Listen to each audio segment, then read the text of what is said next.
ನಮಸ್ತೆ ಕನ್ನಡಿಗರೇ, ಮೊದಲು ಈ ವಿಡಿಯೋನ ನೋಡ್ಕೊಂಬನ್ನಿ.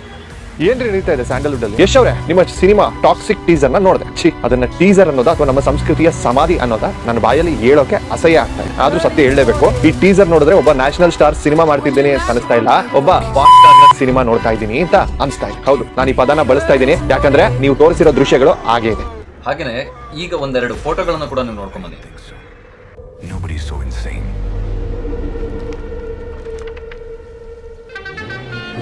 ಈಗ ನಿಮ್ಗೆ ಅನಿಸ್ತಾ ಇರುತ್ತೆ ನಾನೀಗ ಯಾವ ವಿಷಯದ ಬಗ್ಗೆ ಮಾತಾಡೋದಕ್ಕೆ ಹೊರಟಿದ್ದೀನಿ ಅಂತ.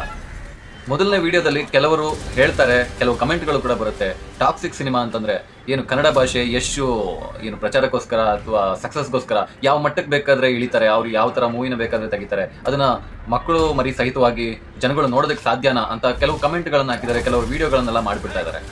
ಸ್ವಾಮಿ, ಅವರು ಮಾಡಕ್ಕೆ ಹೊರಟಿರೋದು ಸಿನಿಮಾ ಯಾವುದೇ ಜನಜಾಗೃತಿ ಮೂಡಿಸೋಕ್ಕೋಸ್ಕರ ಮಾಡ್ತಾ ಇರೋ ಡಾಕ್ಯುಮೆಂಟ್ರಿ ಫಿಲ್ಮ್ ಅಲ್ಲ.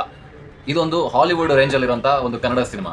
ಸೊ ಇದ್ರ ಬಗ್ಗೆ ಇಷ್ಟೊಂದು ನೆಗೆಟಿವ್ ಆಗಿ ಮಾತಾಡೋ ಅವಶ್ಯಕತೆ ಇದೆಯಾ? ನಾನು ಕೆಲವು ಕನ್ನಡ ಸಿನಿಮಾಗಳದ್ದು ಪೋಸ್ಟರ್ಗಳನ್ನು ಹಾಕಿದೆ, ನೀವೆಲ್ಲರೂ ನೋಡಿದ್ದೀರಾ ಇವಾಗ. ಅದರಲ್ಲಿ ಇಲ್ವಾ? ಹಾಗಾದ್ರೆ ಜೂಲಿ ಅಂತ ಒಂದು ಸಿನಿಮಾ ಬರುತ್ತೆ, ಅದರಲ್ಲಿ ರಮ್ಯಾ ಅವರು ಡಿನೋ ಮೊರಿಯಾ ಜೊತೆಗೆ ಒಂದು ಆ್ಯಕ್ಟ್ನ ಮಾಡ್ತಾರೆ, ಬೆಡ್ರೂಮ್ ಸೀನ್. ಅದಿಲ್ವಾ ವಲ್ಗರ್ ಆಗಿ? ತೋತಾಪುರಿ ಸಿನಿಮಾ ಇಡೀ ಸಿನಿಮಾನೇ ವಲ್ಗರ್ ಸಂಭಾಷಣೆನೇ ಹೊತ್ಕೊಂಡಿದೆ. ಹಾಗಾದ್ರೆ ಅದಿಂದು ನಮ್ಮ ಕನ್ನಡ ಭಾಷೆ ಸಂಸ್ಕೃತಿನ ಮೇಲೆ ತಗೊಂಡೋಯ್ತಾ?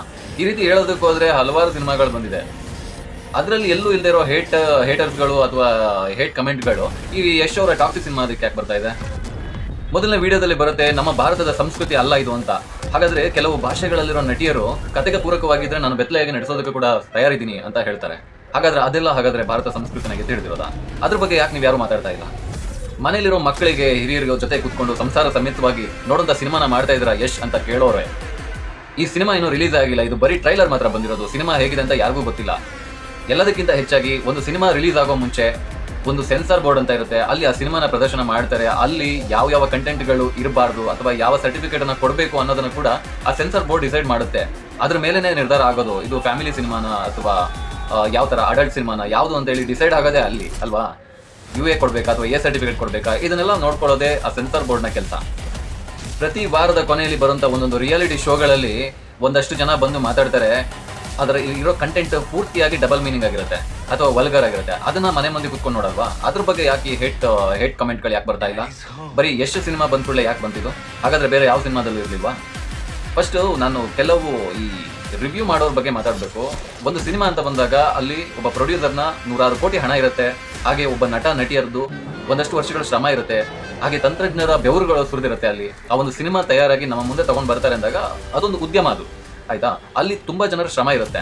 ನೀವು ಕುತ್ಕೊಳ್ತೀರಾ, ಒಂದು ಇಂಟರ್ನೆಟ್ ಇದೆ ಅಂತ ಒಂದಷ್ಟು ವಿಡಿಯೋಗಳನ್ನ ಮಾಡ್ತೀರಾ, ಒಂದಷ್ಟು ಪ್ರಚಾರ ತಗೋತೀರಾ, ಅಲ್ಲಿ ಸ್ಪಾಯಿಲ್ ಆಗ್ತಾ ಇರೋದು ಅವರಷ್ಟು ಜನರ ಶ್ರಮ.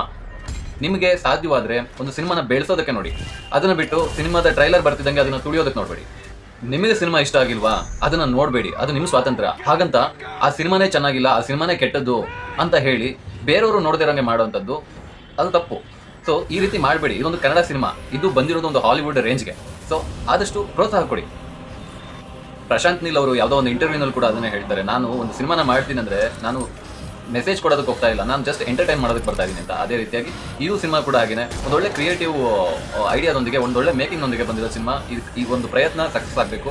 ಹಾಗೆಯೇ ನಮ್ಮ ಕನ್ನಡ ಇಂಡಸ್ಟ್ರಿ, ಬೇರೆ ಇಂಡಸ್ಟ್ರಿಗಳು, ಅದು ವರ್ಲ್ಡ್ ವೈಡ್ ತಿರುಗಿ ಕನ್ನಡ ಸಿನಿಮಾ, ಕನ್ನಡ ಇಂಡಸ್ಟ್ರಿ ಅಂದರೆ ಏನು ಅಂತ ನೋಡೋಂಥ ಟೈಮ್ ಬಂದಿದೆ. ಸೊ ಈ ಮೂವಿಯಿಂದ ಅದು ಕೂಡ ಆಗುತ್ತೆ. ಸೊ ಹೇಟರ್ಸ್ ಎಷ್ಟೇ ಹೇಟ್ ಮಾಡ್ಬೋದು, ಬಟ್ ಟಾಕ್ಸಿಕ್ ಅದಕ್ಕೆ ಎಲ್ಲದಕ್ಕೂ ಚಿತ್ರಮಂದಿರದಲ್ಲೇ ಉತ್ತರ ಕೊಡುತ್ತೆ.